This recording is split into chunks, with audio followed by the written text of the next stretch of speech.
One हमारा topic था Indian polity, right. और 20 क्वेश्चन हम कंप्लीट कर चुके थे। आज हम 20 ऑनवर्ड्स क्वेश्चन कंप्लीट करेंगे, राइट। तो प्लीज़ आप वीडियो एंड तक देखें और ध्यान से सुनते रहें, राइट।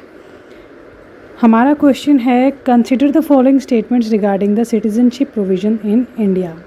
स्टेटमेंट्स हैं, the constitution deals with citizenship in part second.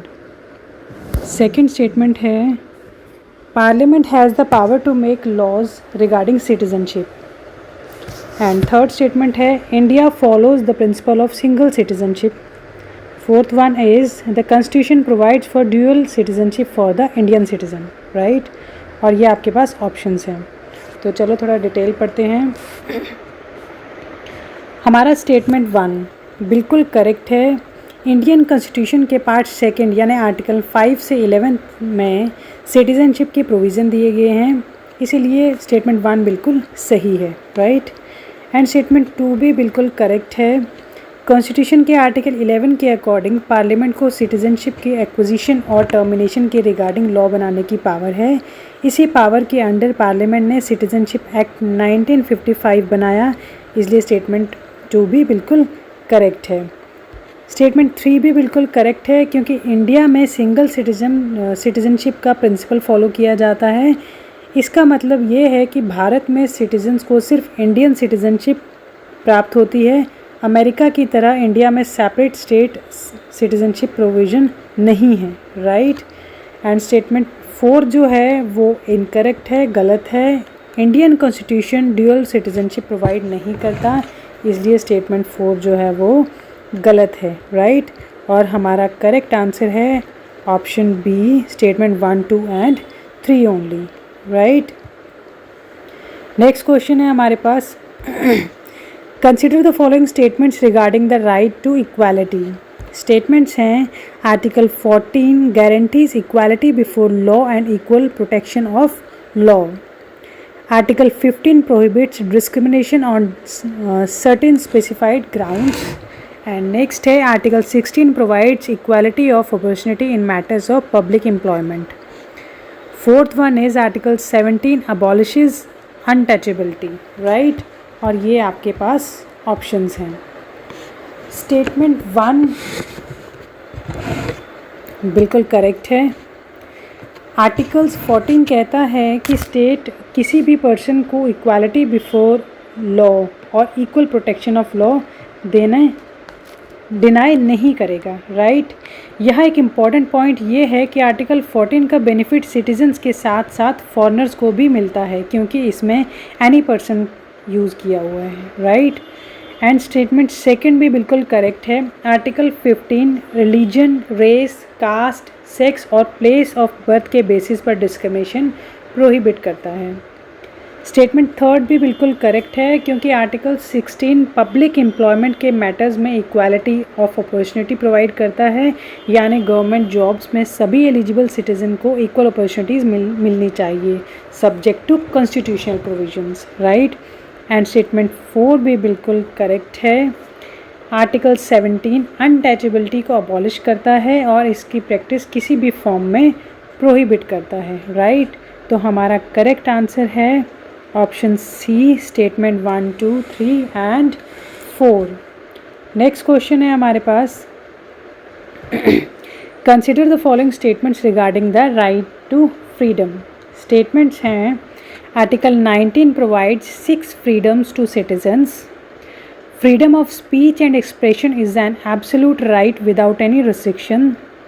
Article 20 provides protection in respect of conviction of offense, and article 21 protects life and personal liberty, right. statement 1 बिल्कुल करेक्ट है। आर्टिकल 19 ओरिजिनली 7 फ्रीडम प्रोवाइड करता है, लेकिन right to property को fundamental right से remove करने के बाद आर्टिकल 19 में 6 फ्रीडम ही हैं, राइट। ये 6 फ्रीडम है, freedom of speech and expression, freedom of peacefully assembly without arms, freedom of forum association or union or cooperative societies, freedom to move freely throughout India, freedom to reside and settle in any part of India, and freedom to practice any profession और carry on any occupation, trade और business, इसलिए statement 1 बिल्कुल correct है।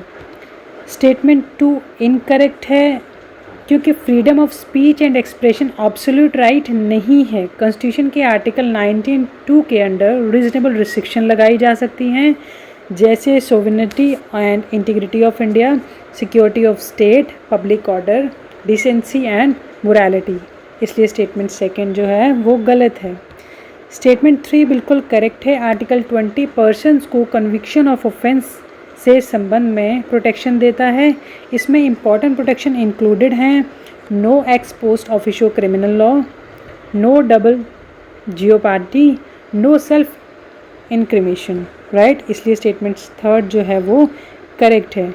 And statement 4 भी बिल्कुल correct है। Article 21 कहता है कि किसी पर्सन को उसकी लाइफ और पर्सनल लिबर्टी से लॉ के अकॉर्डिंग प्रोसीजर के अलावा डिप्राइव नहीं किया जा सकता, राइट, इसलिए करेक्ट आंसर है option B, statement 1, 3 and 4 only, right. Next question है हमारे पास,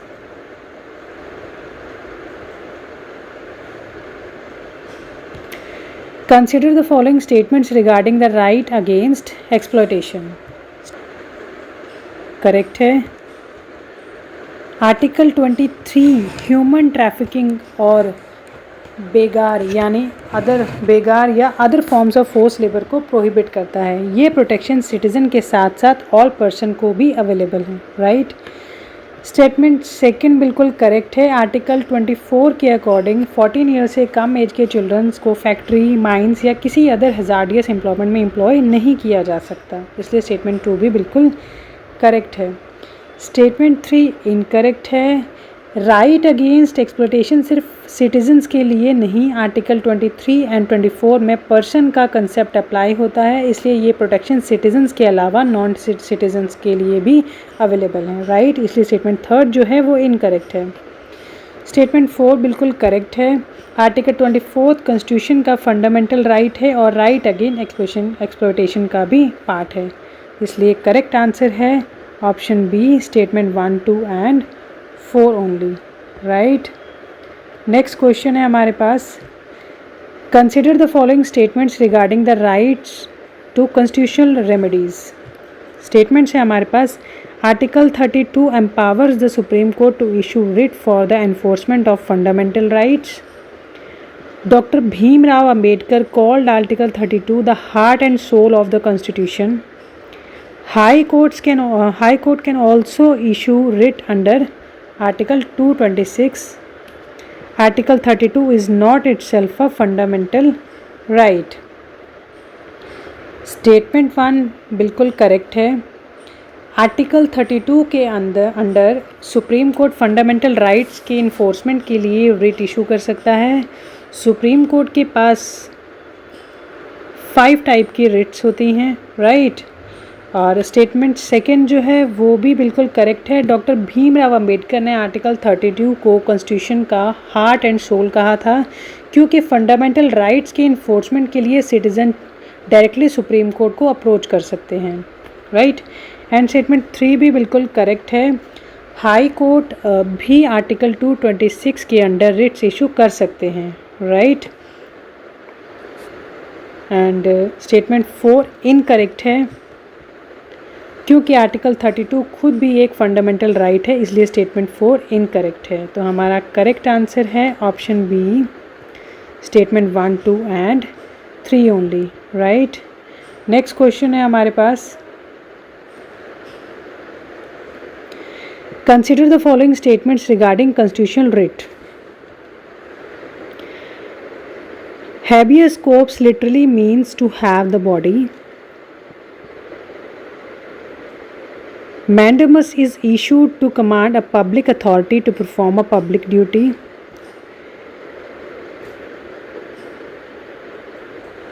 Certiorari is issued to prevent a lower court from exceeding its jurisdiction. Quo warranto is issued to challenge the legality of a person's claim to a public office. Statement 1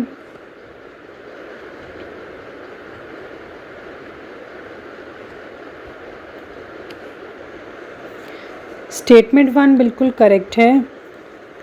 habeas corpus का literal meaning होता है to have the body. इस writ का use किसी person की unlawful detention से release कराने के लिए किया जा सकता है। अगर किसी पर्सन को इलीगली डिटेन किया गया था और कोर्ट उस पर्सन को कोर्ट के सामने प्रोड्यूस करने का ऑर्डर दे सकता है, राइट। इसलिए स्टेटमेंट 1 बिल्कुल करेक्ट है। एंड स्टेटमेंट 2 भी बिल्कुल करेक्ट है। मैंडेबस का मीनिंग होता है वी कमांड। इस रिट को कोर्ट किसी पब्लिक अथॉरिटी या पब्लिक ऑफिस को उसकी लीगल पब्लिक ड्यूटी परफॉर्म करने की डायरेक्शन दे सकता है, राइट। इसलिए स्टेटमेंट 2 भी बिल्कुल करेक्ट है। स्टेटमेंट 3 जो है वो भी करेक्ट है, क्योंकि सेरिटोरी का यूज़ हायर कोर्ट द्वारा लोअर कोर्ट या ट्रिब्यूनल कोर्ट के ऑर्डर को क्वैश करने के लिए किया जाता है, पर्टिकुलरली जब लोअर कोर्ट ने जुरिडिक्शन एक्सीड किया है या जुरिडिक्शनल एरर किया हो, राइट। एंड स्टेटमेंट 4 जो है वो भी बिल्कुल करेक्ट है। क्वो वारंटो का लिटरल मीनिंग होता है बाय व्हाट अथॉरिटी। इस रिट के थ्रू कोर्ट किसी पर्सन से पूछ सकती है कि वो किसी पब्लिक ऑफिस को किस लीगल अथॉरिटी के अंडर होल्ड करता है, राइट। तो हमारा करेक्ट आंसर है option C, statement 1, 2, 3 and 4। Next question है हमारे पास, consider the following statements regarding the attorney general of India. Statements हैं, the attorney general is the highest law officer of India. The attorney general is appointed by the president. The attorney general has the right to vote in proceeding of the parliament. The attorney general can participate in the proceedings of the parliament. Statement 1 बिल्कुल correct है। Attorney general को India का highest law officer कहा जाता है। वो union government को legal matters में एडवाइस देता है, राइट। एंड स्टेटमेंट 2 भी बिल्कुल करेक्ट है। आर्टिकल 76 के according attorney general of India को प्रेसिडेंट अपॉइंट करता है। अटॉर्नी जनरल बनने के लिए पर्सन में वही क्वालिफिकेशन होनी चाहिए जो सुप्रीम कोर्ट के जज बनने के लिए रिक्वायर्ड होती हैं, राइट। एंड स्टेटमेंट 3 जो है वो इनकरेक्ट है। अटॉर्नी जनरल पार्लियामेंट की प्रोसीडिंग में पार्टिसिपेट कर सकता है, लेकिन उसके पास वोट करने का राइट नहीं होता, ठीक है। एंड स्टेटमेंट 4 बिल्कुल करेक्ट है। अटॉर्नी जनरल को पार्लियामेंट के बोथ हाउसेस की प्रोसीडिंग में पार्टिसिपेट करने और स्पीक करने का राइट होता है। वो जॉइंट सीटिंग में भी पार्टिसिपेट कर सकता है, राइट। तो हमारा करेक्ट आंसर है option B, statement 1, 2 and 4 only, right.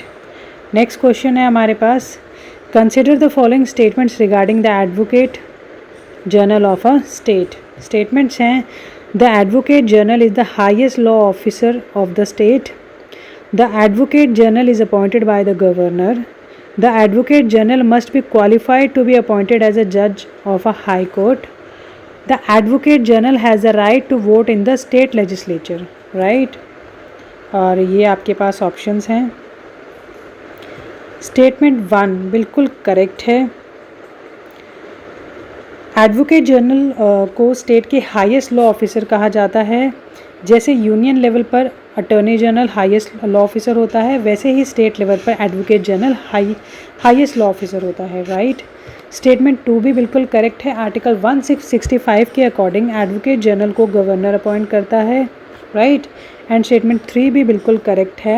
Advocate general बनने के लिए पर्सन में वो सभी क्वालिफ़िकेशन होनी चाहिए जो हाई कोर्ट के जज बनने के लिए रिक्वायर्ड होती हैं, ठीक है। एंड स्टेटमेंट 4 इनकरेक्ट है। एडवोकेट जनरल स्टेट लेजिस्लेचर की प्रोसीडिंग में पार्टिसिपेट और स्पीक कर सकता है, लेकिन उसके पास वोट करने का राइट नहीं होता, राइट। तो हमारा करेक्ट आंसर है option B, statement 1, 2 and 3 only. Next question है हमारे पास, consider the following statements regarding the council of ministers. Statements हैं, the council of minister is collectively responsible to the Lok Sabha. The prime minister is the head of the council of minister. The council of ministers include cabinet ministers, minister of state and deputy ministers. The council of the minister is collectively responsible to the Rajya Sabha, right. Statement 1 बिल्कुल correct है। Indian parliamentary system में council of minister collectively responsible to the Lok Sabha होते हैं। ये principal article 75 में दिया गया है। अगर लोकसभा में काउंसिल ऑफ मिनिस्टर के against no confidence motion pass किया जाता है तो पूरी काउंसिल में मिनिस्टर को रिज़ाइन करना पड़ता है, राइट। एंड स्टेटमेंट सेकंड भी बिल्कुल करेक्ट है। Prime minister council of ministers का हेड होता है। प्राइम मिनिस्टर प्रेसिडेंट को अदर मिनिस्टर्स की अपॉइंटमेंट के लिए एडवाइस करता है और काउंसिल ऑफ मिनिस्टर्स के फंक्शनिंग में सेंट्रल रोल प्ले करता है, राइट। स्टेटमेंट 3 भी बिल्कुल करेक्ट है। काउंसिल ऑफ मिनिस्टर्स एक बोर्ड बॉडी है। इसमें generally cabinet ministers, ministers of state, deputy ministers शामिल होते हैं। यहाँ एक इम्पॉर्टेंट डिस्टिंक्शन है कि कैबिनेट काउंसिल ऑफ मिनिस्टर्स का एक स्मॉलर इनर बॉडी है, इसलिए स्टेटमेंट 3 करेक्ट है, राइट। स्टेटमेंट 4 बिल्कुल इनकरेक्ट है। Council of minister collectively Lok Sabha के प्रति रिस्पॉन्सिबल होते हैं, राज्यसभा के प्रति नहीं, राइट। तो हमारा करेक्ट आंसर है option B, statement 1, 2 and 3 only. Next question है हमारे पास, consider the following statements regarding the cabinet. Statement है, the cabinet is a smaller body within the council of ministers. It consist of senior most ministers. The cabinet is the main policy making body in the union government. All members of the council of ministers as member of the cabinet. तो हमारा statement 1 बिल्कुल correct है। Cabinet council of minister का smaller inner body है। Council of ministers एक large body है, जबकि cabinet में मेनली इंपॉर्टेंट और सीनियर मिनिस्टर्स होते हैं, राइट। स्टेटमेंट सेकंड भी बिल्कुल करेक्ट है। कैबिनेट में जनरली सीनियर मोस्ट मिनिस्टर्स यानी कैबिनेट मिनिस्टर्स होते हैं। ये मिनिस्टर्स गवर्नमेंट के इंपॉर्टेंट डिपार्टमेंट्स को हैंडल करते हैं, राइट। एंड स्टेटमेंट थर्ड भी बिल्कुल करेक्ट है। कैबिनेट यूनियन गवर्नमेंट का मेन पॉलिसी मेकिंग बॉडी है। गवर्नमेंट की मेजर पॉलिसीज़ और इम्पॉर्टेंट डिसीजन कैबिनेट में डिस्कस और डिसाइड किए जाते हैं, इसलिए स्टेटमेंट 3 भी बिल्कुल करेक्ट है। एंड स्टेटमेंट 4 इनकरेक्ट है। काउंसिल ऑफ मिनिस्टर्स के सभी मेंबर्स कैबिनेट के मेंबर्स नहीं होते। कैबिनेट काउंसिल ऑफ मिनिस्टर्स का एक स्मॉलर ग्रुप है। सिंपल वर्ड में देखा जाए तो काउंसिल ऑफ मिनिस्टर जो है वो एक लार्जर बॉडी है, राइट। और कैबिनेट में काउंसिल ऑफ मिनिस्टर्स का स्मॉलर और पावरफुल इनर ग्रुप है। तो हमारा करेक्ट आंसर है option B, statement 1, 2 and 3 only. Next question है हमारे पास, consider the following statements regarding parliamentary committees. Statements हैं, the public accounts committee examines the reports of the comptroller and auditor general. The Estimates Committee consists only of the members of the Lok Sabha. The Committee on Public Undertakings examines the report and accounts of the public undertaking. The Public Accounts Committee has members from both Lok Sabha and Rajya Sabha. Statement 1 बिल्कुल correct है। Public account committee यानी PAC comptroller and auditor general of India मतलब CAG की reports को examine करती है। PAC ये check करती है कि पार्लियामेंट द्वारा अप्रूव किए गए फंड्स को गवर्नमेंट ने प्रॉपर और ऑथराइज्ड यूज़ किया है कि नहीं, राइट। इसलिए स्टेटमेंट 1 बिल्कुल करेक्ट है। स्टेटमेंट 2 भी बिल्कुल करेक्ट है। एस्टिमेट्स कमेटी में सिर्फ लोकसभा के मेंबर्स होते हैं। इस कमेटी में 30 मेंबर्स होते हैं और राज्यसभा का कोई मेंबर्स इसका पार्ट नहीं होता, राइट।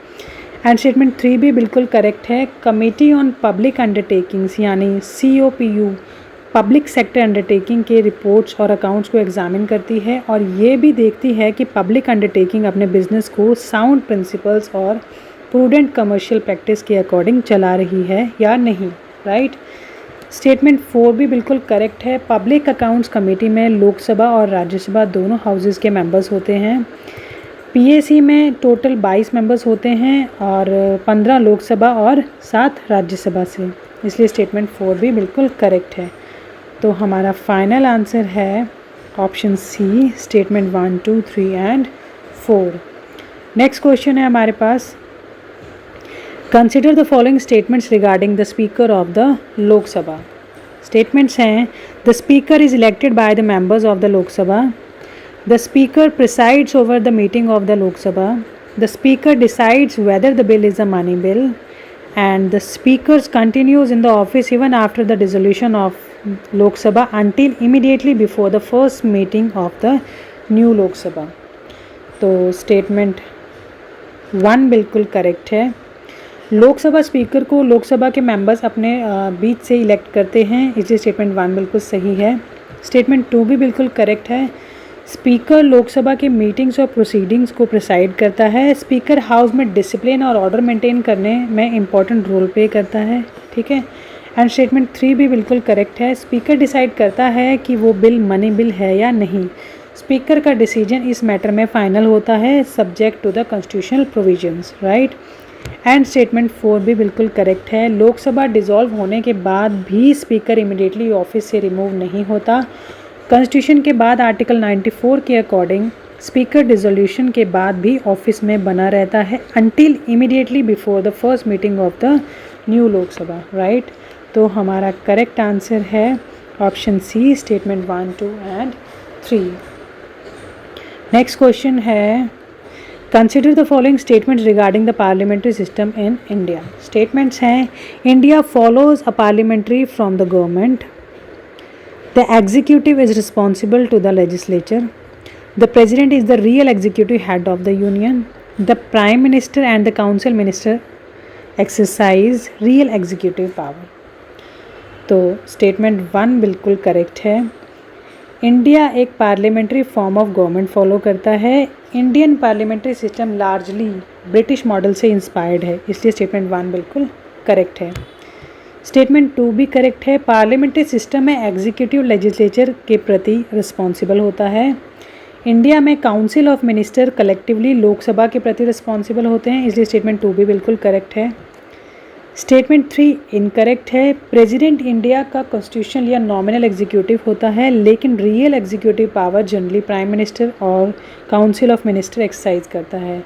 प्रेसिडेंट अपने constitutional function generally council of minister की एडवाइस पर परफॉर्म करता है, इसलिए स्टेटमेंट 3 जो है वो इनकरेक्ट है।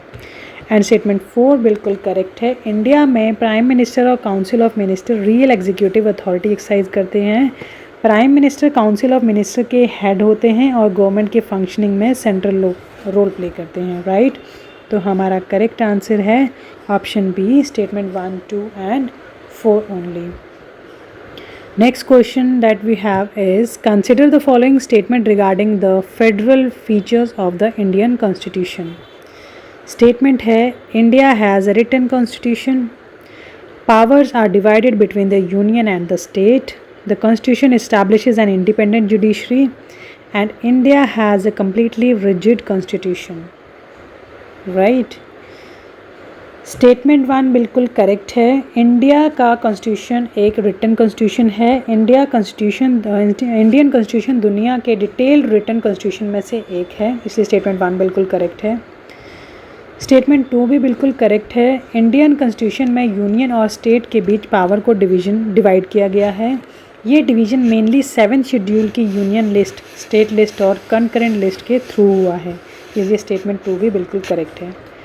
स्टेटमेंट 3 भी करेक्ट है क्योंकि इंडियन कॉन्स्टिट्यूशन एक इंडिपेंडेंट जुडिशरी इस्टेब्लिश करता है। सुप्रीम कोर्ट और हाई कोर्ट कॉन्स्टिट्यूशनल प्रोविजंस की प्रोटेक्शन और इंटरप्रिटेशन में इंपॉर्टेंट रोल प्ले करते हैं। जुडिशरी की इंडिपेंडेंस इंडियन फेडरल सिस्टम का एक इम्पॉर्टेंट फीचर है, राइट।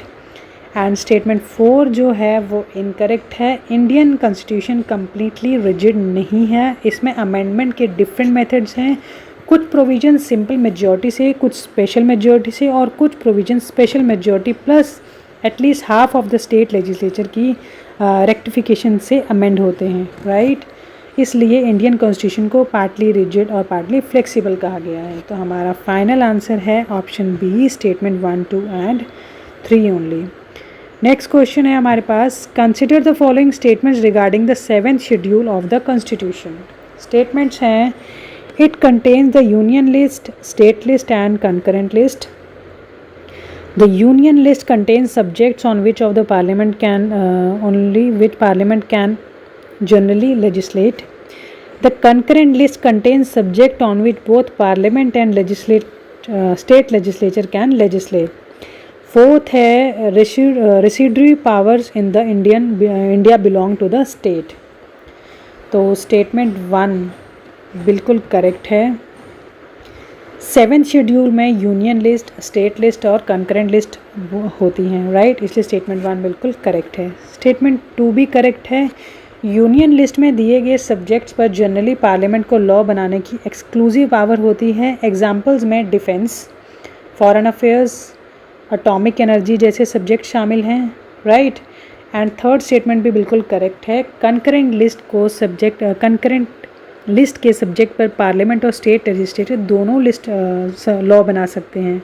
अगर कंकरेंट लिस्ट के किसी सब्जेक्ट पर सेंट्रल लॉ और स्टेट लॉ में कन्फ्लिक्ट होता है तो जनरली सेंट्रल लॉ प्रिवेल करता है subjects to constitutional provisions, right. And statement 4 incorrect है, ये गलत है। इंडिया में रेसिड्यूरी पावर स्टेट के पास नहीं बल्कि पार्लियामेंट के पास होती हैं, यानी जो subject union list, state list और कंकरेंट लिस्ट में मेंशन नहीं हैं उन पर लॉ बनाने की पावर पार्लियामेंट में होती है। ये इंडियन कॉन्स्टिट्यूशन का एक इम्पॉर्टेंट यूनिटरी फीचर है, राइट। तो हमारा करेक्ट आंसर है option B, statement 1, 2 and 3 only, right. Next question है हमारे पास, consider the following statements regarding the finance commission. Statements हैं, the finance commission is the constitutional body, it is constituted by the president of India, it recommends the distribution of taxes revenues between the union and states, it is constituted every 3 years। Statement 1 बिल्कुल correct है। Finance commission एक constitutional body है क्योंकि इसका provision directly constitution में दिया गया है, इसलिए स्टेटमेंट 1 करेक्ट है। एंड स्टेटमेंट 2 भी बिल्कुल करेक्ट है। फाइनेंस कमीशन को प्रेसिडेंट ऑफ इंडिया कंस्टिट्यूट करता है। इस कमीशन में एक चेयरमैन और 4 अदर मेंबर होते हैं, राइट। एंड स्टेटमेंट 3 भी बिल्कुल करेक्ट है। फाइनेंस कमीशन एक इम्पॉर्टेंट फंक्शन है यूनियन और स्टेट के बीच टैक्स रेवेन्यू के डिस्ट्रीब्यूशन के प्रिंसिपल को रिकमेंड करना, राइट। ये यूनियन और स्टेट के बीच फाइनेंशियल रिलेशनशिप को स्ट्रेंथन करने में इम्पॉर्टेंट रोल प्ले करता है, राइट। एंड स्टेटमेंट 4 इनकरेक्ट है, गलत है। फाइनेंस कमीशन हर 3 साल में कंस्टिट्यूट नहीं होता। कॉन्स्टिट्यूशन के अकॉर्डिंग प्रेसिडेंट फाइनेंस कमीशन को एवरी 5 years या उससे पहले भी कंस्टिट्यूट कर सकता है अगर प्रेसिडेंट को नेसेसरी लगती है, राइट। तो हमारा फाइनल आंसर है option B, statement 1, 2 and 3 only. Next question that we have is, consider the following statements regarding the Union Public Service Commission. Statement है हमारे पास, UPSC is the constitutional body. The chairman and members of UPSC are appointed by the president. The UPSC conduct examination for all Indian services and central services. The recommendation of UPSC are binding on the government in all cases. तो हमारा statement 1 बिल्कुल correct है। UPSC एक constitutional body है, इसलिए statement 1 बिल्कुल correct है। Statement 2 भी बिल्कुल करेक्ट है। UPSC के चेयरमैन और अदर मेंबर्स को प्रेसिडेंट अपॉइंट करता है, इसलिए स्टेटमेंट 2 भी बिल्कुल करेक्ट है। स्टेटमेंट 3 भी करेक्ट है। UPSC इम्पॉर्टेंट एग्जामिनेशन कंडक्ट करता है जैसे सिविल सर्विसेज एग्जामिनेशन और अदर सेंट्रल सर्विसेज एग्जामिनेशन। ये ऑल इंडिया सर्विसेज और सेंट्रल सर्विसेज से रिलेटेड रिक्रूटमेंट में इंपॉर्टेंट रोल प्ले करता है, राइट। एंड स्टेटमेंट 4 गलत है, इनकरेक्ट है। UPSC की रिकमेंडेशन जनरली एडवाइजरी नेचर की होती है। गवर्नमेंट हर सिचुएशन में UPSC की रिकमेंडेशन को एक्सेप्ट करने के लिए लीगली बाउंड नहीं होती। अगर गवर्नमेंट UPSC की एडवाइस एक्सेप्ट नहीं करती तो कॉन्स्टिट्यूशन के आर्टिकल 323 के अकॉर्डिंग रेलेवेंट मैटर को पार्लियामेंट के सामने रिपोर्ट किया जा सकता है, राइट। तो हमारा करेक्ट आंसर है option B, statement 1, 2 and 3 only, right. Next question है हमारे पास, consider the following statements regarding the national commission for the scheduled caste. Options है, it is a constitutional body, it is established under Article 338 of the Constitution. The chairperson, vice chairperson and members are appointed by the president. It is responsible for safeguarding the interest of the scheduled caste. तो statement 1 बिल्कुल correct है। National commission for scheduled caste एक constitutional body है, इसलिए statement 1 बिल्कुल correct है। Statement 2 भी बिल्कुल करेक्ट है। NCSC का प्रोविज़न आर्टिकल 338 में दिया गया है, इसलिए स्टेटमेंट 2 भी बिल्कुल करेक्ट है। एंड स्टेटमेंट 3 भी करेक्ट है। NCSC के चेयरपर्सन, वाइस पर्सन और अदर मेंबर्स को प्रेसिडेंट अपॉइंट करता है, राइट। एंड स्टेटमेंट 4 भी बिल्कुल करेक्ट है। कमीशन का एक इम्पॉर्टेंट फंक्शन है शेड्यूल कास्ट के लिए कॉन्स्टिट्यूशन और लॉज के अंडर अवेलेबल सेफगार्ड को मॉनिटर और प्रोटेक्ट करना। ये शेड्यूल कास्ट के राइट्स और इंटरेस्ट से रिलेटेड कंप्लेंट्स और इशू को भी एग्जामिन करता है, राइट। तो इसलिए हमारा करेक्ट आंसर है option C, statement 1, 2, 3 and 4। Next question है हमारे पास, consider the following statements regarding the amendment of the constitution. Statements हैं article 368 deal with the constitutional amendment procedure. Some provisions can be amended by a simple majority of parliament. Some amendments required a special majority of parliament, and every constitutional amendment required rectification by at least half of the state legislature. Right? तो statement 1 बिल्कुल correct है। Article 368 constitution के amendment procedure से related है, right. Statement 2 भी बिल्कुल correct है। Constitution की कुछ प्रोविजंस को सिंपल मेजॉरिटी ऑफ पार्लियामेंट से अमेंड किया जा सकता है। ऐसी अमेंडमेंट्स को टेक्निकली आर्टिकल 368 के अंडर कॉन्स्टिट्यूशनल अमेंडमेंट नहीं माना जाता। एग्जाम्पल्स में कुछ provisions related to citizenship, creation और abolition of legislative council in state etcetera includes किए जा सकते हैं subject to constitution provision, right. Statement 3 भी बिल्कुल करेक्ट है। कॉन्स्टिट्यूशन के कई प्रोविजंस को अमेंड करने के लिए special majority of parliament required होती है। स्पेशल मेजॉरिटी का जनरली मतलब होता है टोटल मेंबरशिप की मेजॉरिटी और प्रेजेंट एंड वोटिंग मेंबर्स का एटलीस्ट 2/3 मेजॉरिटी, राइट।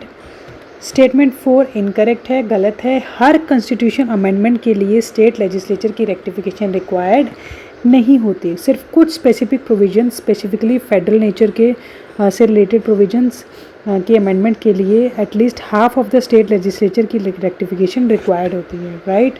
तो हमारा फाइनल आंसर है option B, statement 1, 2 and 3 only. Next question, consider the following statement regarding the basic structure doctrine. Option हमारे पास स्टेटमेंट्स हैं, the basic structure doctrine was established by the Supreme Court in Keshav Nanda Bharti case. Second, Parliament can amend the Constitution but cannot destroy its basic structure. The basic structure doctrine is explicitly mentioned in the Constitution. Judicial review is considered an important element in the basic structure. तो statement 1 बिल्कुल correct है। Basic structure doctrine को supreme court ने Kesavananda Bharati versus state of Kerala case 1973 में establish किया था।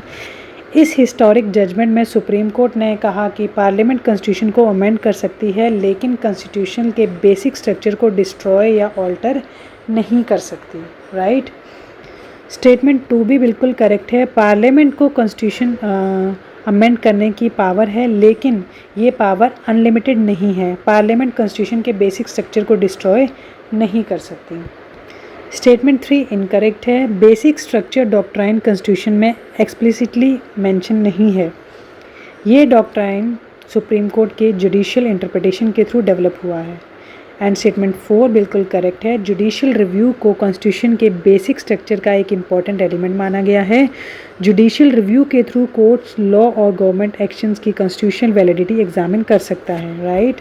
तो हमारा करेक्ट आंसर है option B, statement 1, 2 and 4 only, right.